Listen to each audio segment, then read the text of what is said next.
So I thought I'd open up the Gel Zone Pro Kratos here because it actually performed really well. I mean, we're hitting highs in the 260s, consistently over 250, so really nice FPS from this. I thought, let's see what it's all about. Let's see what's inside. Now, I knew it had a metal barrel, and it does, so it's got a nice little metal barrel here, right? So you can see it's got a shorter barrel, so it does have a ported cylinder, so we can see that. That's metal. The nozzle's metal, okay? The barrel actually comes out very easily, so switching a barrel on this T-piece would be very easy. You may need to consider the port if you change it. So I was possibly going to consider putting a different barrel on here so that it can get further outside here and we can put a threaded tip on the end, because this metal barrel actually stops right about here. Okay, the factory one does. So if I do that, I should probably turn the cylinder a little bit to block some of that, or even, I don't even know if I can tape that or what I can do to tape off part of the port. I'm gonna have to actually check with Corey from Australia, because he knows everything. So I'll check with him and see his advice there, if that's anything I can do that'll help or not. Otherwise, it's not a huge difference in barrel length, as you can see. It's just enough really to get it out through the outside. I mean, that is probably enough to make a difference though, right? So I'll see what Corey says. But anyway, so we got a nice barrel, nice cylinder, nice nozzle. Now, I assumed it had nylon gears, and it does. I took the motor off to check that specifically.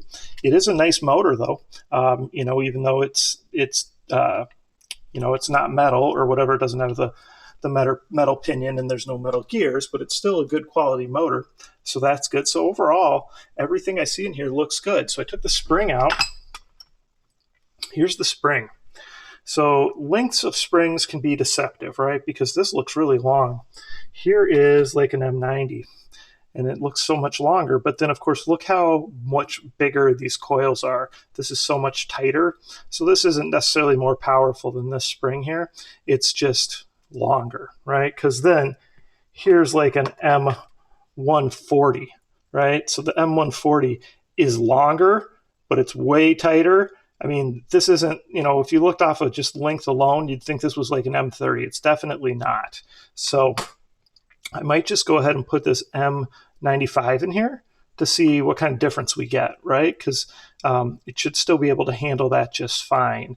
So I might try that out and then go to a different longer metal barrel just so I can get the metal tip, outside here, and I can print some sort of 3D printed piece on the end that has a threaded tip. So that way you could do different suppressors, that kind of stuff, tracers, those things.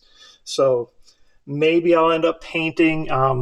Definitely won't paint that. I'd leave that. It's just better to leave any of those heavy touch point areas if you can. And that's a cool color anyway. But I could do something here. Obviously, this piece could be removed. I could do that.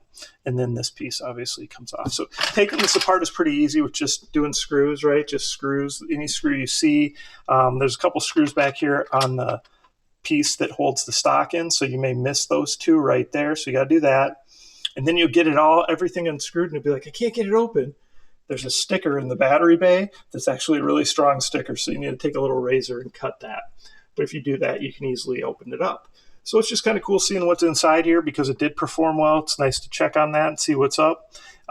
So we'll think about doing some of these performance upgrades. I'll ask a little bit about that metal barrel and the port, how much of a difference that's going to make, and if I can do something to kind of block half of that port that will definitely block it good. I mean, if you turn it down, like halfway down, that probably will be adequate. If I just were to push it underneath here about halfway, I think that'll be fine.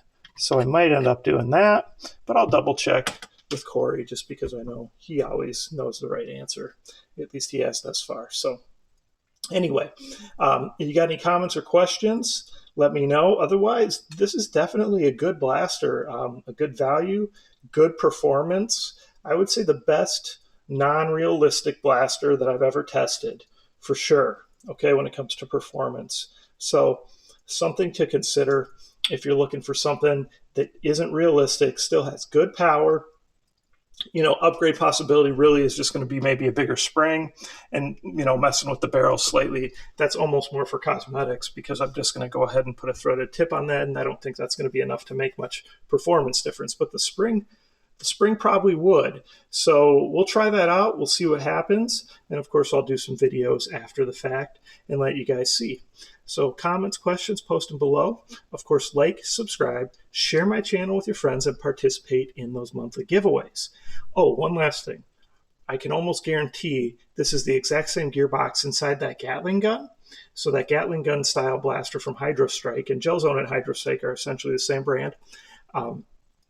Probably has this exact same gearbox. So if I do some upgrades here that work out well, I'll make sure to take that apart and do some upgrades on that because that'd be really cool to have that Gatling gun up close to 300 FPS. So anyway, like I said, make sure you guys comment and like. Please comment throughout even when I'm doing the contest. The comments help a lot.